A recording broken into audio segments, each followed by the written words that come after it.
Hey everybody!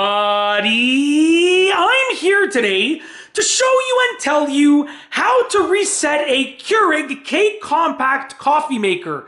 This will be a full tutorial, but also an easy tutorial, so let's get right into the video. So let's say that you're experiencing some difficulty with your new Keurig K Compact coffee maker, or whether it's new or old, let's say you're experiencing some difficulty and you want to reset it, okay? Or it's simply been, let's say you've used it, it's simply been used for many years and you want to reset it. It's good to reset equipment every once in a while, just sort of gets everything refreshed and clears out any glitches, malfunctions, errors, anything like that. It's actually really easy to do, okay? So as you can see, there's a power button, right? And then you can use this to turn the machine on and off. But this doesn't necessarily reset it because there's still going to be power in the machine even when you turn it off. You need to eliminate all power going to the machine. So what you need to do is pull out the power wire, so unplug it from the wall like that, okay? You can see the power light turned off now. Leave it unplugged for at least 30 seconds, give or take.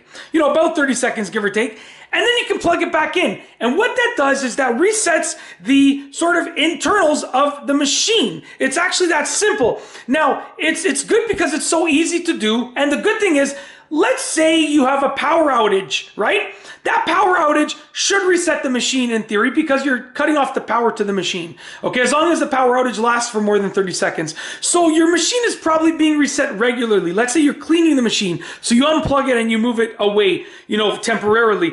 You're resetting it. So it's something that you do regularly, but if it's been a while, and you're experiencing some problems, you might want to reset it like that. So it's been definitely more than 30 seconds. So I'm going to go ahead and I'm going to plug this back in just like that, okay? And that's basically it. Just make sure it's plugged in, yeah, because I touched the cord on the way out there. That's it. That is how to reset a Keurig K Compact coffee maker in this easy peasy, super easy peasy breezy tutorial. If you like this video, please be sure to give it a thumbs up. Let me know what you think down below as a comment. And of course, be sure to subscribe for more great videos just like this one. And that's all I have for you today. Thanks for watching.